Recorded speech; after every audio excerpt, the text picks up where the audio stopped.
Hello, viewers. Welcome to By His Grace Network. I believe the Lord is blessing you with the videos which I put on this channel. If you are new to this channel, please do subscribe. Share the videos. Tell other people about this channel as you do your part in spreading the gospel. You all know that 2020 to 2022 were very difficult years as the world was affected by the pandemic. So many lives were lost. So many people got sick. So many people were stressed because they had to go through difficult situations. They lost their loved ones.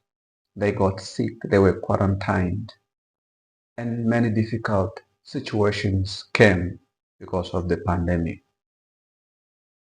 During this pandemic, so many people were encouraged to take the vaccines which were available in their countries.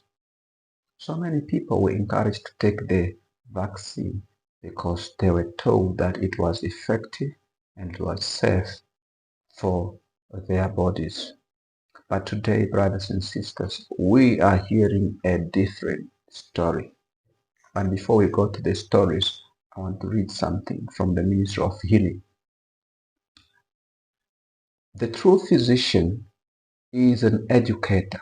He recognizes his responsibility not only to the sick who are under his direct care, but also to the community in which he lives.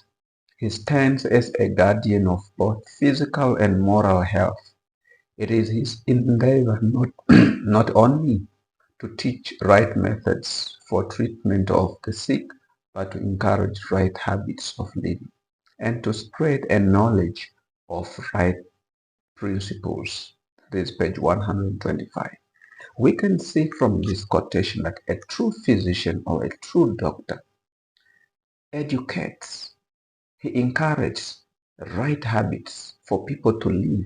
He spreads the knowledge of right principles, health principles which people should follow. Today, many doctors are there to make money. I remember one doctor told me that to doctors today, we are not there to practice medicine, but we are now practicing medicine because most of the doctors are after money. They do not encourage right habits of living. They do not encourage or teach right principles of health which people should follow. What they want is for you to get sick and get treatment so that they get money. Brothers and sisters, we live in the last days. Even Christ said in the book of Matthew 24, one of the signs of the last days is an increase in diseases. And this pandemic is one of those diseases. Now let's go to the trending news from CBC. We'll see in this video that one of the biggest producers of this vaccine has withdrawn the use of its vaccine. And you listen to the video and hear the reasons as to why they have decided to withdraw the use of their vaccine. The drug maker AstraZeneca is withdrawing its COVID-19 vaccine worldwide because it says of a surplus of other, newer, more effective vaccines.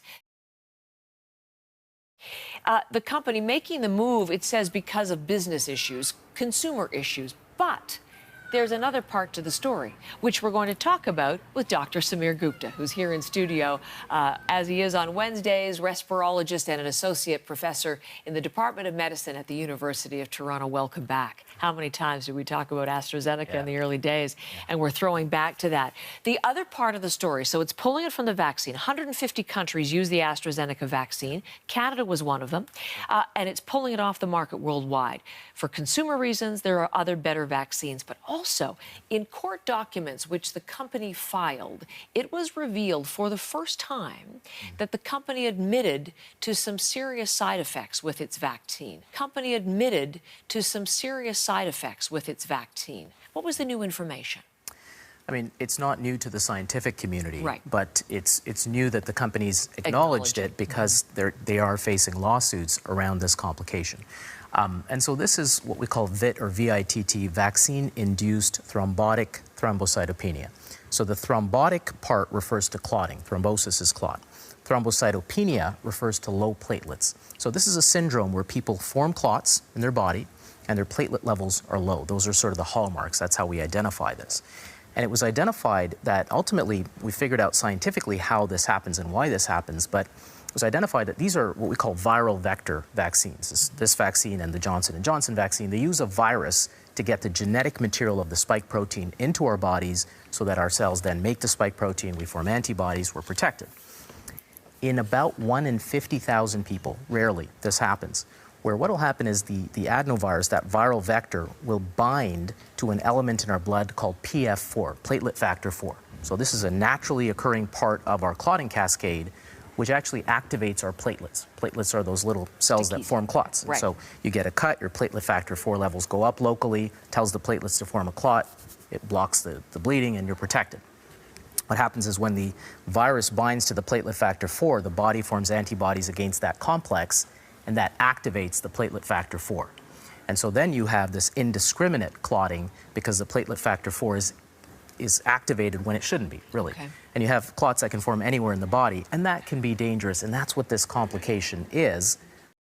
Apart from what you have heard from the video clip, I read a very sad story from New York Times about a certain lady, a 37-year-old American doctor who was diagnosed with brain damage after taking the vaccine. There are thousands and thousands of people around the world today who are claiming to have been injured by the jab which they took. It is very, very sad. This makes me ask a question. Was the president of Tanzania right about refusing the vaccines in his country?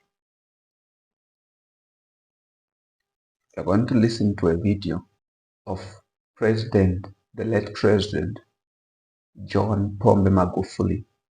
Now, the video you're going to listen was recorded in Swahili, but there are subtitles in English which shows what was saying in the video. And just to shorten, to summarize the video, this former president who died in 2022 refused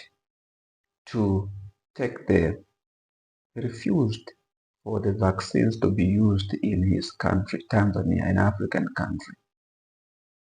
And he says that he took samples from a goat, from a sheep, from a jackfruit, from a pawpaw or papaya, and took sample from a bird to take and label the samples with human names and ages and gave them to a laboratory which was doing the tests. But he did not inform them that these samples were from plants and animals, because he wanted to find out the truth, the credibility of the equipment and the vaccine which was brought into his country. And guess what? He says the goat, the jackfruit, the papaya or the pawpaw tested positive for COVID. But it makes it clear, how did the papaya or the pawpaw get COVID?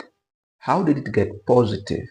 Because they took samples from inside the papaya fruit. Tulichukua sample za mbuzi, tukachukua sample za kondoo, tukachukua sample za papai, tukachukua sample za oili ya gari na sample za vitu vingine mbalimbali, tukavipeleka pale kwenye maabara bila wao kujua, na tukazipa majina. Sample ya oili kwa mfano iliyotoka kwa gari tulilipa jina ya Jabiri Hamza mwenye miaka 30, male. Ile ilileta negative. Tulipopeleka sample ya fenesi ambalo tuliipa jina la Sara Samueli, miaka 45, female. Matokeo yake yalikuwa unconclusive. Tulipopeleka sample ya papai tukaipa jina Elizabeth Anne, miaka 26, female, papai lile lilikuwa positive kwamba lina corona. Maana yake maji mle ndani zilizotolewa mle kwenye papai ni positive. Tulipeleka sample ya ndege Kwale, imekuwa positive. Tumepeleka sungura, ikawa determinant. Tumechukua mbuzi, akawa positive. Tukachukua kondoo, akawa negative, na kadhalika na kadhalika. Sasa ukishaona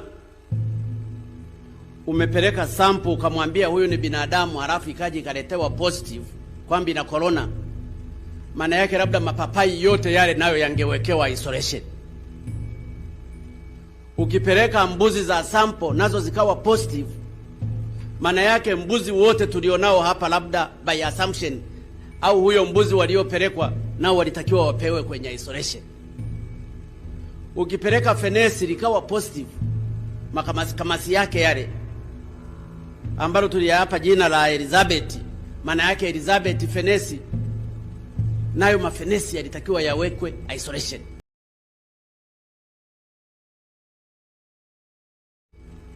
Kwa hiyo ukishagundua kitu hiki, lazima ujue kuna mchezo wa ajabu unafanyika kwenye vipimo hivi, kwamba kuna mambo ya ajabu yanafanywa katika nchi hii.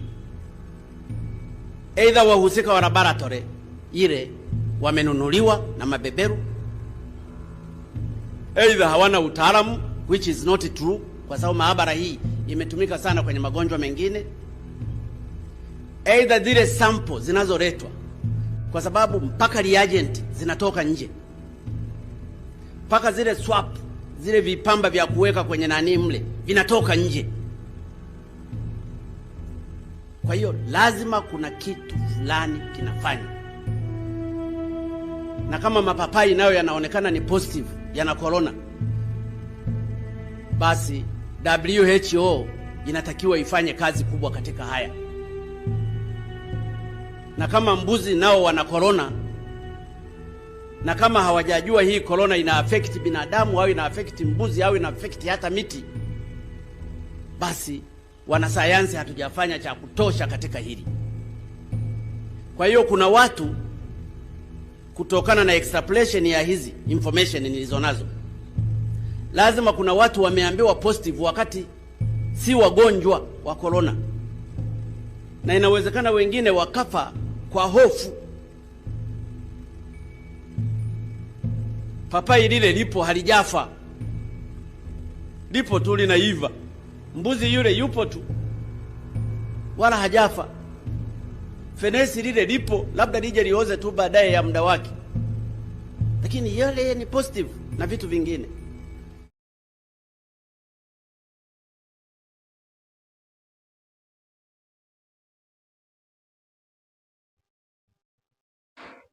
Dear brothers and sisters, this should not be surprising to us because we live in the last days. What are we to do? From Ministry of Healing, page 127. Every person should have a knowledge of nature's remedial agencies and how to apply them. It is essential both to understand the principles involved in the treatment of the sick and to have a practical training that will enable one rightly use this knowledge. Education in health principles was never more needed than now. So, dear brothers and sisters, you need this education to know how to use natural remedies, pure air, sunlight, rest, exercise, proper diet, You need the knowledge of natural remedies which can help you have good health. And we need to learn the right principles of health that we may take care of our bodies. Brothers and sisters, Jesus Christ is coming because all these things point to his soon coming. May God bless you.